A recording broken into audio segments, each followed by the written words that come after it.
So I'm going to throw out just a couple of questions to kind of get started. We'll give our panelists the first chance to respond to it. And I think we'll find some way not to totally devolve into chaos, but we'll get as much as we can from them. And when they give up, we'll rely on all of you. Uh, but also, just because I'm asking a couple questions doesn't mean that you can't. Please feel free to raise your hand and ask a question or put in the chat. As Sue in the chat has already commented, nobody has the answers. If they say they do, they're incorrect, which is a generous way of saying they're lying. But anyway, um, so my first question is actually a premise that I have stated intuitively, but which I don't necessarily, it depends on what you count as evidence or not. Um, but intuitively, and based upon everything that I know, um, one of the first premises that I think or hope makes this conversation valuable is that there's certainly research going on as to how AI works in the classroom. How is your average undergraduate or high school student interacting with it? But for most of the people in this room, in this audience, most of the time, our learners are not high school students worrying about a grade. They're typically not people that are thinking about plagiarizing something. Not to say that scientific misconduct doesn't happen in other ways, but the premise that I just want to get your confirmation or disagreement with is, um, do you think really the premise that AI learning for our professional learners is different than what might happen in an ordinary classroom in a semester-long course? What are each of your thoughts on how you see learners thinking about AI? Do you have even anecdotal experience about um, how the value proposition and the use of AI might be different for your learners or for what you think about as a course designer or course instructor compared to how things might be happening in the classroom setting? And to finish my really, really long question, the reason why I want to underline it is that if in fact all of our contexts are just a little bit different, maybe not that there's no overlap, but if they're a little bit different from what's out there in terms of research, I think that means that's valuable because we need to fill the space with some evidence. So I hope I've given you enough to respond to that. So let me throw it to Toby first, and then throw it around the room. I saw he was looking down for a moment, so I want to fully engage Toby. Go ahead, Toby. What are your thoughts about how your learners are dealing with this? Yeah, thanks, Jason. I was desperately trying to write some notes into my document before I forgot what I was going to say in response to your question. I'll probably have more once I've had more time to think about it. But one of the key differences that I, again, speculate is there between the learners that we would typically welcome to a carpentry's workshop and students who are enrolled in a semester-long course or whatever is the time that they have available for learning new stuff, right? Like typically professional learners, like professionals who are trying to learn something, have to squeeze in that learning of a new thing around the other projects work that they're also trying to get done, all these deadlines that everybody seems to be juggling all the time. And so my fear, I suppose, with this is that not everybody, but a lot of people will make the choice to um, offload the learning of a new skill to be able to do something if they're given the opportunity to do so because they don't feel like they can invest the time in acquiring the skill for themselves, and in the worst case for us, that manifests as them not showing up to the workshop in the first place. And if no one, if the person doesn't come to the workshop, we can't teach them anything. So that's the thing I particularly want to avoid. As Erin says in the chat, that was my deep thinking face, not my I'm looking at a message from somebody else face.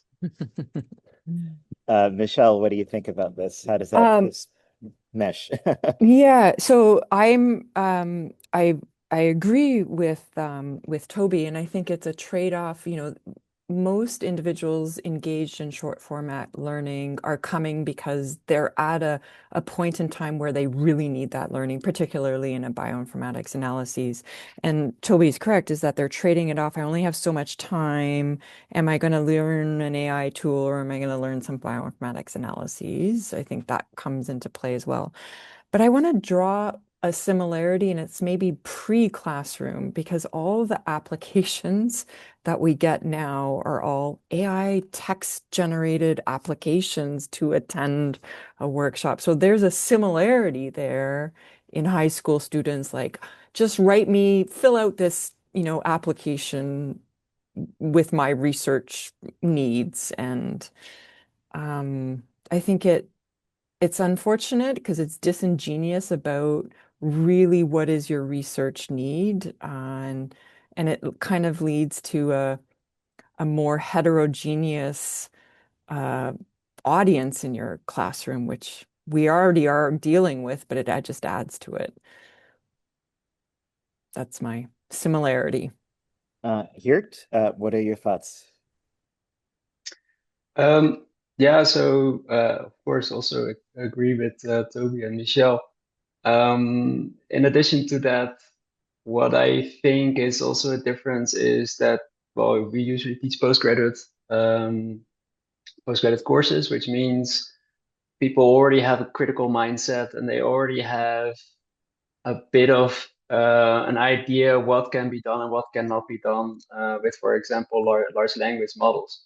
So I think that's a plus. So they also all kind of know what they can expect from us. And I think also discussing these kind of things or these kind of gaps with these people can be very, very worthwhile.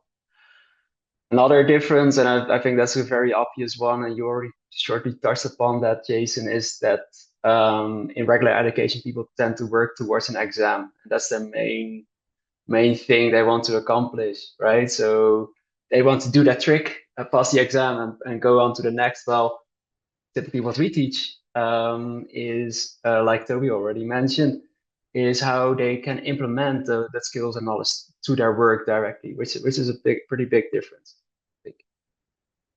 Toby, that sparked a thought. Yeah, I'd love to jump back in there. I had a great conversation recently with Ethan White at the University of Florida. I doubt he's on the call, but he made this really insightful observation. I thought that there's really like two concurrent challenges that he faces as a lecturer, someone who's running like a university course. It's how and what to teach people now, but also how and what to assess from those people. And one of the things that I want to acknowledge we're actually kind of lucky with the carpentries is that we don't have to worry about that second part as much. We don't have to worry about how to administer that end of workshop exam and provide somebody with a grade. And so when I'm feeling particularly overwhelmed by all of this, I try to think about that and think about how it could still be worse. Oh, that's one approach. Like, I could always be a lot worse than. Um, so let me ask another question. Moving down, because thank you for surfacing even. Maybe I'll go in that direction, Michelle, that you started even before learners come into a workshop, because our you did hit on a critical observation, which is that um, people are seeking out this type of learning because they need it for something very specific. They're not a person who is just trying to figure out what they want to do with life. They're trying to figure out how to do an analysis. Maybe they are working on their graduate thesis. Maybe they are doing a new area of science that they need skills and they need to be able to do these analyses. But my worry is, of course, and I'm curious about it, is one, what is going through the learner's mind when when they're making a decision whether to come or not? And then obviously, if they never come, we have no idea and can't possibly advise them. Um, what thoughts do you have about the learners, pre even walking into one of our classrooms? And I'm asking this, let me start with here, because if I understand correctly here, you've actually done a little bit of survey work at SIB, asking some questions of your learners. So how do we even begin to characterize what might be the decision process that learners are making, because we can't advocate for our own courses and tell them, well, here's why you might want to do this or not, unless they speak to us. So here, do you have some thoughts? And we'll go around the panel. I possibly have, but I missed your question because of my bandwidth. Can you repeat it, No please? worries. I'll Sorry. try again. Again, I know that you've done some survey work about learners making my questions about what do we know about how learners are making a choice whether to come or not? And then the next question, the follow-up after that would be, how do we know which served them better? What about the learners that just decided to sit with an LLM and do something versus the one that came to us? But let me start with the first part. What do we know? And do you know anything about learners when they're making a choice of whether to just do this all on their own with an LLM or whether to come with us? And let me speak up for the LLM and say that books and websites and open educational resources have been online for a long time. So yes, there are differences, but what do we know about the before process, before they even come to us? And here, do you have any insight from surveys that you've done? From surveys, but well, not so much regarding that particular question, the consideration of joining, yes or no. So the survey we did was about what do you need in terms of topics and what do you need in terms of formats.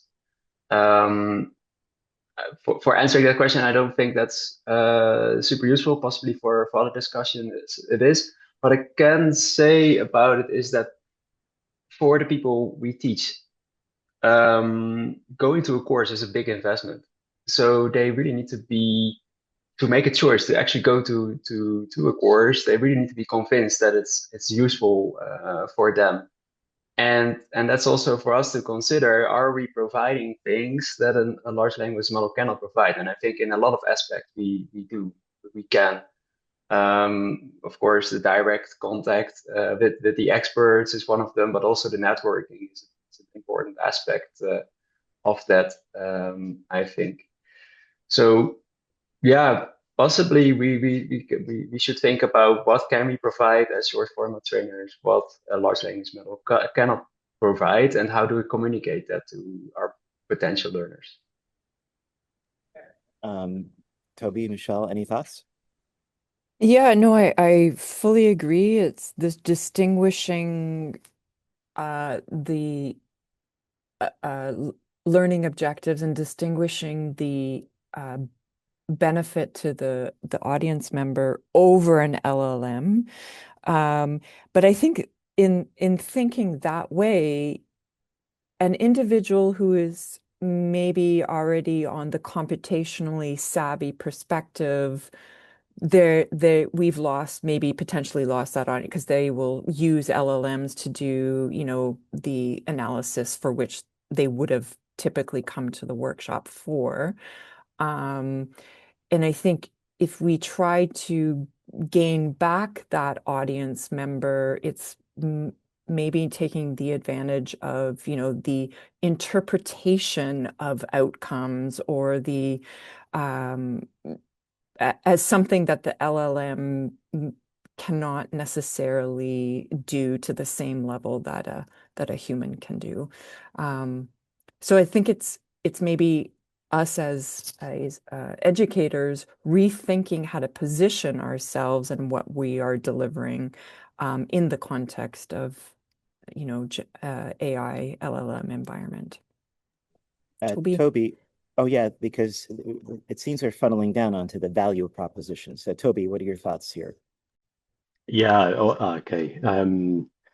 Regarding like what learners are choosing to do, or like before they even enter the workshop, I don't know the answer to that question. I feel like I'd have had a better answer to that question in my previous job when I was working at MBOL, because I was embedded then, like with the community of learners that we were trying to get to come to the workshops that we were running there. But now, working from home in this director of curriculum role, I'm too far removed from the target audience, I suppose, to be able to say with any confidence. I'd love to hear from other folks on the call who are in that more kind of embedded role, whether they've had conversations with people that give them more insight into the choices that that potential learners are making to attend or not attend these kinds of courses. It looks like Larissa is reading my mind, because that was my next question, to sort of open this up and get thoughts about even before they walk into the classroom. So Larissa, could you please also introduce yourself so folks know who you are, and then share your thoughts, and we'll continue the conversation. Go ahead. Yeah, absolutely. Thanks, Jason. My name is Larita Soto. I am based in Canada. I'm the former platform manager of the Canadian Bioinformatics Hub, and I'm now working independently on particularly something around very related to today's conversation. So I really like where Toby was taking it about how and what to teach, and also being really close to the audience. And I think what I've been having lots of conversations with people from, who are working bioinformaticians, who are trainees that are going to university and are like, why am I even paying for a degree? And policymakers, employers. I've been having lots of different conversations. And the thing is, I think the community still hasn't come to an agreement on how the professional practice of bioinformatics is going to change in the future. Like, what is and I'm coming, it could apply to computational biologists, health data scientists, but using the word bioinformatics for the sake of um, simplicity. What is a bioinformatician going to be expected to do in the next 5 years? And how does that change from what a bioinformatician was expected to do 5 years ago? How is that as a profession? How is it changing? So I asked this question kind of like in a systematic manner. And what I did was to create a basis, or like a first draft of what a professional practice model could look like, by crossing over this like super well known in the field, the ISCB competency framework, with a framework that was released by Anthropic a couple weeks ago about AI fluency, that is based on 4 competencies that they call it the 4D. So it's delegation, discernment, description, and diligence. And I kind of just like crossed over these 2 competency frameworks, and then it became clear as water. The things that are missing in what to teach is delegation and discernment. So and when you think about it, I don't know, the way you were all trained, is like you were expected to learn delegation and discernment in a broad term once you joined the workplace. No one really comes into the workplace knowing how to do these things. And the other thing that I realized is that these can't be, whatever we choose to define the professional practice, can't be a static model. It needs to be something that the community can own and can evolve as the technology is changing. So I'm gonna share it in the chat, because I would love the feedback from everyone here. It's an open source project now. It's on GitHub, and anyone can contribute. And I would really love to hear what people think about redefining the profession in the light of AI. But yeah, like Toby hit the question of like, what are we teaching? I think it's the part where I see a lot of confusion in the conversations that I'm having. And one, thank you very much. Please feel free to add that to the notes too, so it survives the chat going away. But thoughts on that in terms of those skills. And also I note that Sue mentions in the chat other opportunities, but it sounds like, right, this is one of my fears, and so people can react to it either to heighten my fears. Maybe you'll decide to assuage them, but you could do either one. Uh, which is that if we, as a community of people who are developing this training, can't articulate the value proposition and don't have confidence and evidence in that value proposition, then learners are right? They should they should look elsewhere, or at least we wouldn't be able to blame them for looking elsewhere if we ourselves do not actively help to define that value proposition and then ideally provide evidence. One of the things going into sort of the less desirable sides is the idea of sort of AI sycophancy, right? We know that most of the models will sort of reinforce wrong assumptions or wrong conclusions, or in a way that certainly humans wouldn't react, or be critical of outputs in a way that a human expert would not have made that mistake. People who are deeper than I, but I'm at least aware of it in education research, have written very interesting papers on that topic, but I don't know how pervasive it is with people who are enamored. I could think of, I'm not going to say my mom, but yes. People watching AI generated movies and videos and, oh, that's so funny. And you're like, it's fake. And I do think there's evidence that the younger generation, let's say, quote unquote, of people who are having their formative years in the midst of having to tell what's AI and what's not, are becoming a little bit more critical, are rejecting things that don't pass that sort of smell test.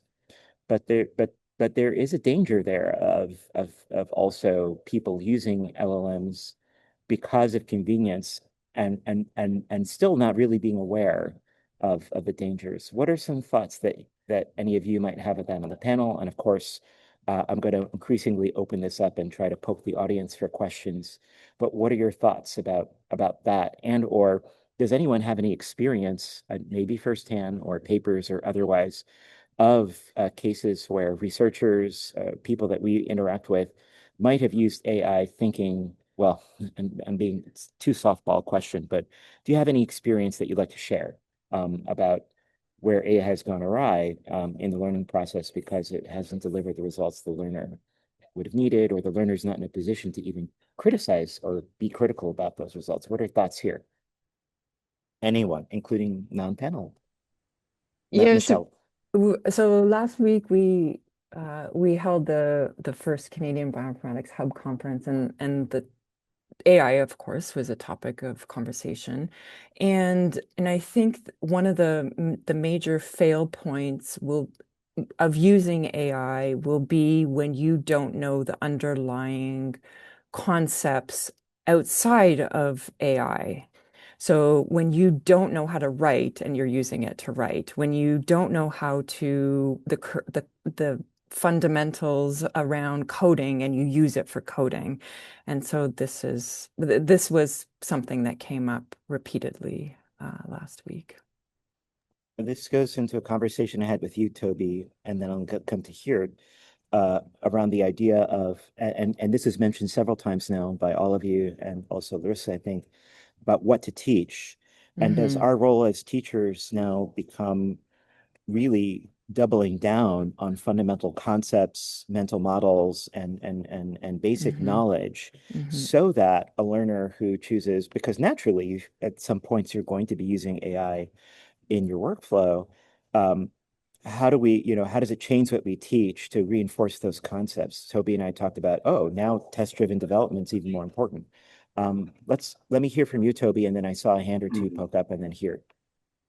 I think this question also relates to Mona's comment in the chat as well, where I've mentioned the emphasis that the carpentry's instructor training places on mental models and helping people build a mental model, because I think the skills that or the competencies perhaps that Larissa mentioned as well rely on the person who's instructing the AI tool to have a mental model of what they're trying to achieve. I don't believe you can effectively delegate if you don't have a mental model of what you want to achieve, for example, right? So yeah, I think that's really important, and we need to find a way to articulate the enduring importance of that, I suppose, as the value proposition. And I think that you see in the reports from software engineers, for example, in the most effective ways that they've found to work with these tools, that they all it seems like people are settling on this kind of pattern of work that acknowledges that the expertise in software engineering is still really required, right? You can generate the code much faster than you could ever have written it yourself, but that doesn't remove the need for the other aspects of software engineering that have never been about writing lines of source code, right? And I think that applies in any domain of expertise, while also acknowledging that I think that the code generation is one of the things that these models are best at. And so the models may not be as reliably good for delegation in other domains of expertise anyway. I also have an example of where it's gone awry, which I think is relevant, particularly, the carpentry's focuses our workshops largely on novice learners. And it's not an example from research exactly, but there's this blog post that I saw, and I'm going to share it in the chat. I'll drop it into the notes as well. And maybe some of the others on the call saw this as well. The blog post is framed as like a gotcha on the model, on the tool. But what the author had done is they generated some like synthetic survey response data that was completely randomly generated with no statistical significance in like differences between the different responses. And then they'd uploaded that file, a CSV, I think, and they'd asked the model to analyze the data and say what differences there were in the responses from different people from different nationalities or of different nationalities. And the response that the model gave back was reinforcing national stereotypes, basically, despite the fact there was no statistical difference in the data. And this is clearly a nice illustrative example of where you can get really misleading results from the model if you use it this way. But several people observed after reading that really the problem is that that's just not how you should do this, right? You should ask the model to generate you the code that will run that analysis. So then you can run the analysis in a reproducible way. And I'm sure that the code that it would produce, honestly, would give you no statistical difference in it would run, I'm pretty sure of that, and it would return no statistical difference. So really, I think what you want is a model that says, this isn't the right way to do this. But instead, you get this kind of sycophancy that it tries to do what you're asking, even though that's not the best way to do it. And you can't expect the model to know what the best way is to do things. But that would be that would give me fewer concerns about the way that novices are going to use this tool. Here, did you have a thought before I turn to next? I'll go to Leima's question in the chat. Yes, I kind of do. I think validation and being able to create this mental model for certain topics is one thing that people need to be able to do, but also really knowing, and that's also touches upon what we've already discussed, really knowing what large language model can do, and that is actually quite difficult for depending on the topic you're talking about. So some large language models are very good in very complex tasks. Well, for maybe a relatively similar, at first sight, very similar, also very complex task, it can be very bad. And knowing that, realizing that, that is very challenging to do. There's the theory behind that. I did some research before going to this panel discussion. I think it's very, very helpful, this theory. It's called the Jack Technology Frontier. And it basically says, okay, typically for technology, we know what technology can do. For example, for a car, we know it can drive. That's what it does. For software, usually as well. Zoom is very good in having conversations, having calls, but it's not so good in chatting. It does it okay, and it's terrible in doing a bioinformatics analysis. But for large language models, we don't really know where does it begin, where does it end, and I think that's very important to realize. No, not to go all the way down, we can come back to the path of the dangers, but we do know, right, that I'll call it, and Leima did, AI assisted learning is happening.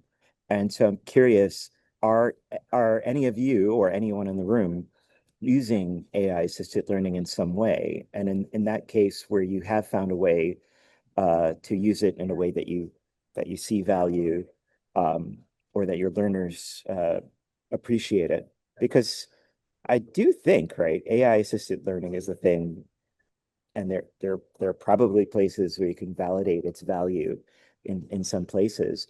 But I think, Leima, and please correct me if I'm incorrectly interpreting, that also adds cost, right? Because now you're talking about a computational service that you might need to provide.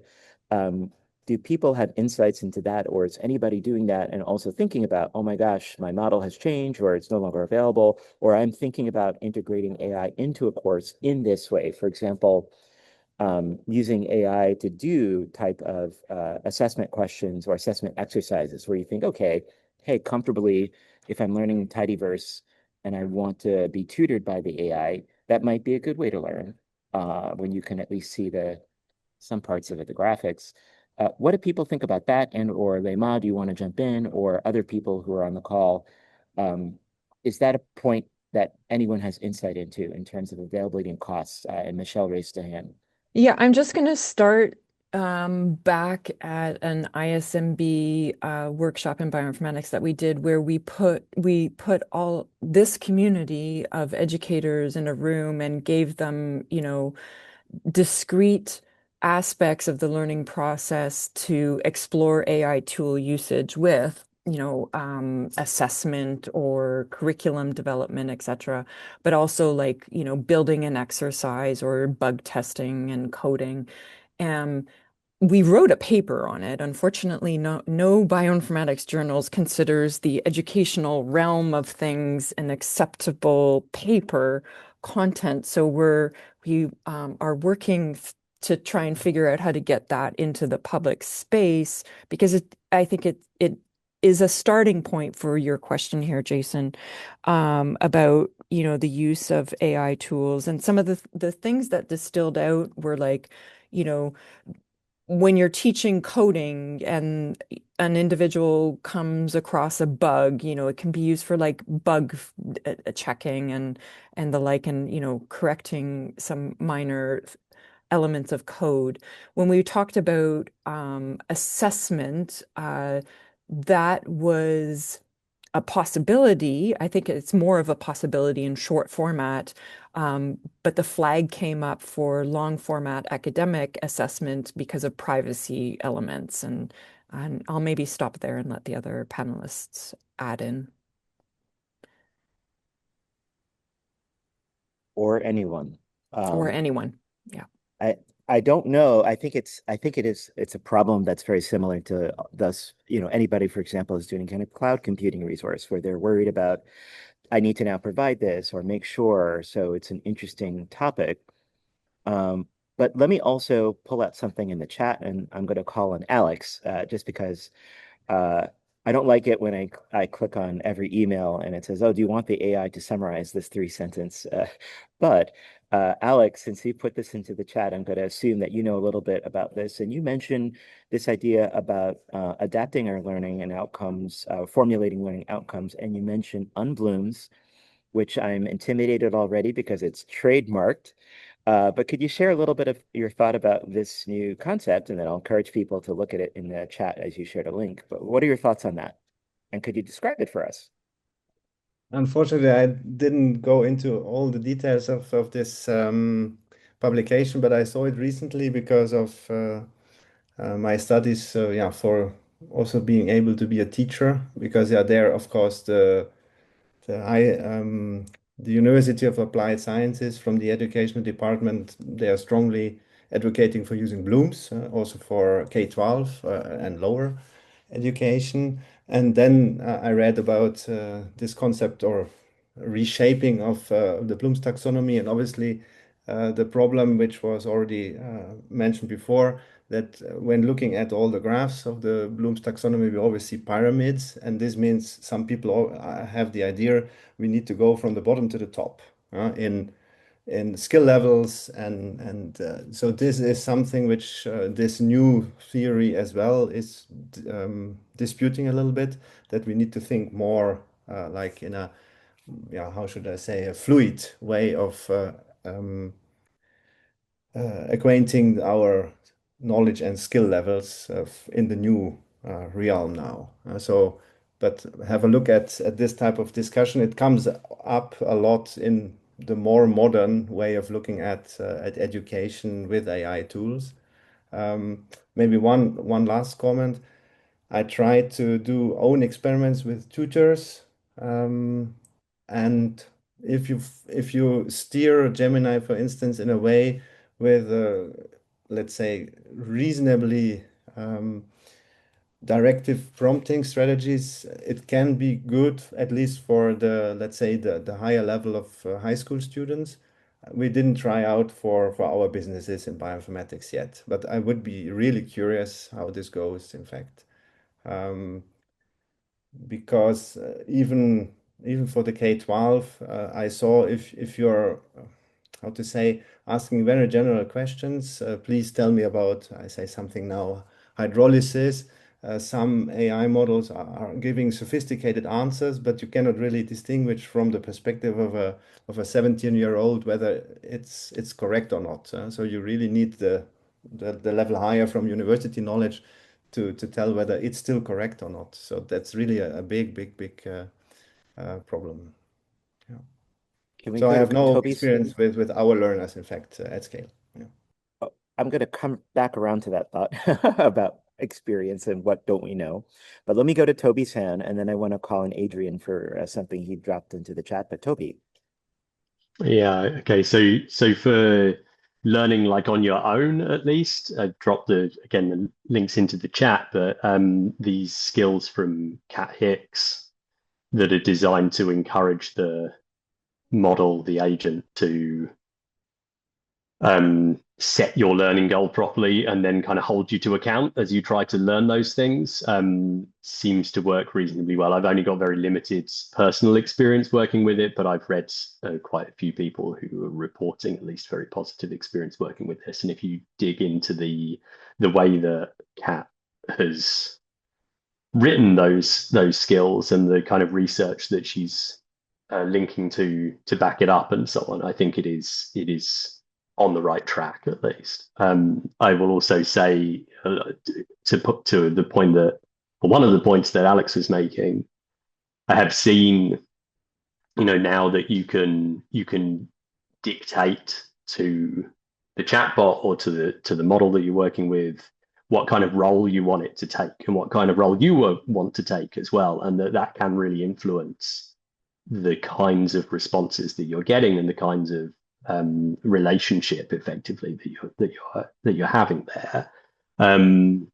But I don't know how many people are really using those things. And there's a crucial point again to talk about the kind of novice learners here. What we know about novices is that they don't know what they don't know yet, right? And they don't know what they need to learn or how to articulate what they're trying to achieve and so on, right? In the same kind of way. And we know that all of those things, if you can't clearly articulate what you want to do, if you can't break it down into kind of manageable steps and so on, the model is not going to provide you with responses that are as targeted and as potentially helpful as they would be if you were familiar with all of the terminology and what you needed to do next and so on. And that sycophancy again that I kind of mentioned with that example with the national stereotypes is illustrative, I think, of what can go wrong in those cases, right? That's an example of where someone fundamentally was taking the wrong approach and the model was not like pushing back on that and was instead yes-anding in a completely misleading direction. Adrian, you had a thought that might put a cap on some of this. Yeah, I just wanted to share an article that I saw actually flying by this week on the Leiden Declaration on Artificial Intelligence and Mathematics. And there's a group of international mathematicians who wrote, I think, quite an extensive manifesto raising actually the threat AI was posing on their whole discipline.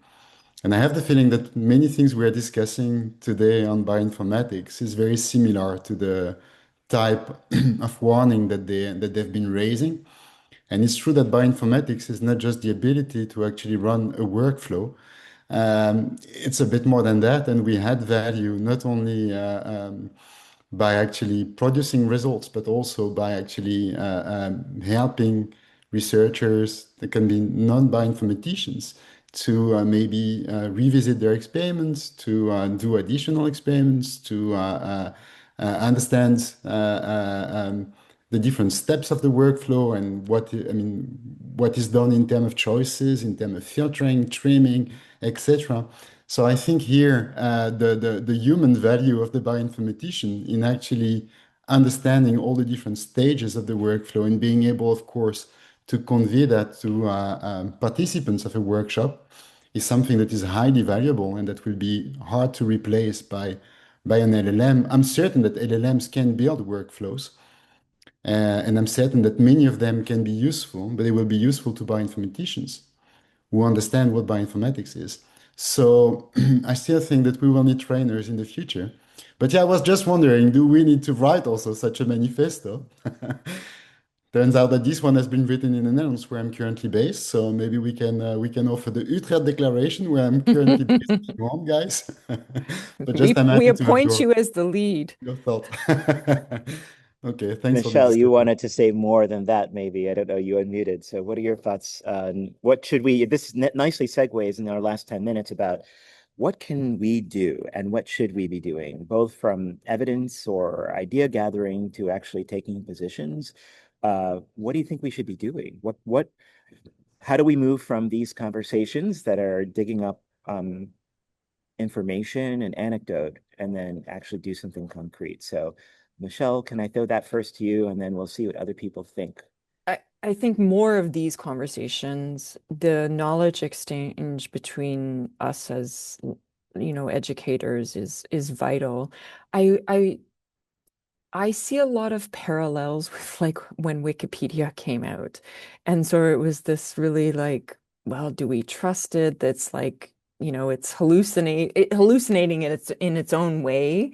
And but over the years, has gotten to be like, oh, it's an actually trusted resource. And I think we are in that experimental phase, and need to rapidly evolve, and we can evolve in different ways and try different things. And I think the value will come in sharing that knowledge, the successes and failures amongst each other of how we've incorporated or not incorporated an AI tool in our short format training. Here, what do you think we should be doing as a community to do something concrete or make next steps? Yeah, I think there are many things we can do, but I'd like to take what Michelle said a little bit further about the similarity with Wikipedia and it being a trustworthy resource now. I think we should somehow go through the same process with large language models. And one way to do that is to actually develop training materials, have training materials ourselves that can be used by large language models to be trained, and helping those large language models to understand what kind of training material we provide, but also from what institute it is coming, from which persons have been developing it. So describing our training material with rich metadata and standardized metadata is going to be even of more importance as it already has been, especially for in the age of large language models. I think that is also one important aspect we need to take into account. Let me, Toby, do you have a concrete thing that we need to be doing to add to that? And I also open that question to everybody here. Any concrete actions? What do you think? I'll voice mine later, but what do you think? Okay. So I got two things. I'll try to make points to make very quickly. First, on the Leiden Declaration, one of the other points that I think is really salient in that post is that the authors like express a fear that funding will start to be funneled towards the kinds of mathematics that models are good at, and that will lead to underfunding for the other kinds of mathematics. And I think that would be a very valid concern for bioinformatics and for a bunch of other research domains as well. And that's something that I would say this community, as a concrete thing that this community should work towards, is some kind of lobbying effort or whatever, some publication or something that we can write together that says, please don't stop funding the things that the models aren't good at, and that the robots aren't good at. And then on the other point, because Michelle mentioned the need for more of these kinds of conversations, and for us to share experiences. I think we can't afford to wait for the random controlled studies that give us hard data on what works and what doesn't, but not least because the technology keeps changing so fast that it's hard to even make those studies work. And so getting together for conversations like this is one of the next best options that we've got available to us. And that's the perfect opportunity for me to plug those community discussions that we've got starting on June 18th. I'll drop the links to those into the doc and into the chat. And yeah, please come back and keep having these conversations in a couple of weeks' time. Okay, oh, good. Patricia, I was trying to open it up now to the community and make sure I haven't lost in the chat. What do you think are some concrete things that we need to take action on? I was thinking of something that we should, because the later model, we have to embrace that anyway. In a way, we have to bring that on board on what we are teaching nowadays. And the value proposition, we can reinforce the value proposition that we have training, short-term training, because they are needed at that point and they can learn from a trainer instead of learning from AI. But also at some point, I think that we have to integrate in our own short-term courses as well, how we are going to do that as a human being, any kind of analysis, and also show how you could be doing that with an AI model if you wanted to do that, so that you know already at the same time that you were doing with a human being and without, then we can have this critical view. Okay, how does it work when we're doing alone or when yourself, and how you're doing that with an AI? So that's where we will have to start introducing that little and little in our courses, I think, so that we can just raising awareness. So you can use that, but you also have to be, you won't replace a bioinformatician with AI, but you can still learn how to properly and use that. So I have the impression that we have to, and that's what I think embrace is trying to include a little by little in our course as well, how to properly use that critically. I think that comes back to where we started with this assumption, which I think, um, there was an agreement on, because I I endorse what you're saying, that we need to find ways to, uh, as safely as possible, or at least let me say it this way, as responsibly as possible. If I could raise a hand or ask people to raise hands, uh, I know that I do, and I don't know about many of you, but I know that there are definitely productive ways that I use LLMs in my everyday work as a matter of course. There are definitely places where this has saved me an hour of work that, it wasn't a heart surgery, which probably the AI could also do a great job at heart surgery. That probably is actually much more straightforward than a lot of the things that we do, actually.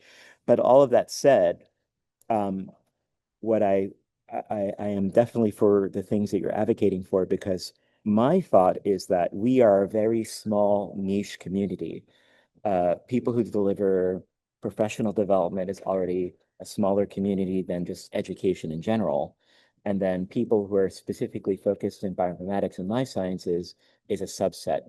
So what I don't want to have happen is for solutions, quote unquote, to emerge that really aren't solutions that serve our community.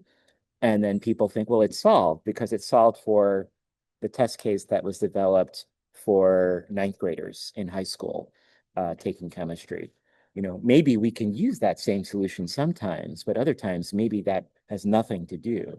And so I think we're coming into the idea that maybe there's more responsibility that we need to take. It almost sounds again like you're talking about a community of practice area that we could all do together about how do we responsibly integrate AI into just-in-time training, short form training. And where Mona's going in the chat, which we've heard before, is the idea of our responsibility shifts a little bit from writing the best possible documentation, which I think AIs are great at, writing documentation or rewriting it given the right inputs, to coming back to fundamental critical thinking about how to not only evaluate our own output, but evaluate the output of an LLM, if that's what we're using. But there's just not enough. Even all of us probably don't have as much time we'd like to do that, but we're all interested in doing that. And how do we both find the people who are going to be working full time on this? How do we find the places where each of us can add something to it, whether to help develop, to add new perspectives, to test things? That's got to be an interesting topic. So we are at the conclusion of our time here. I'll note that Toby has thrown in something concrete into the chat and also into the notes about some more of these conversations. This will not be the last one for LifeSciTrainer, although we're on summer break now because I'm on well, not summer break, I'm on summer craziness of travel. So we will resume these calls as we get into the September. But I encourage everybody to continue this conversation in as many forms as you can. One of the next big ones for me, although nothing planned concretely, but now I feel like I have to, at ISMB, which is coming up, but there are many meetings and conferences that are coming up where I hope we can continue these conversations and progress towards documenting this. And for the panelists and for anyone here, one of the easier things that we can do is maybe summarize some of this in a blog post to make sure that thoughts from this community are as visible as possible. And so very open to ideas and suggestions and everything we can do to memorialize these conversations, to start making sure not necessarily that we repeat the same things, but that we build on conversations that are happening in many different spaces in a way that can achieve some of the things that we hope. So with that said, an hour is not enough, but yet it's also the right amount of time, frankly. So I want to give thanks to all the panelists for joining, give thanks to everybody who attended, and also remind everybody here that we welcome anybody to use this space to organize or propose a call or a conversation that they think is valuable and worthwhile. So this belongs to everyone. So with that said, thank you very much. I'll let you know when the recording is up, and we'll see you again because we're not done. Thanks, everybody. Thanks for Take care. organizing, Jason. Thanks, Thanks a Jason. lot. Thanks, Take everybody. care. Bye. Bye-bye.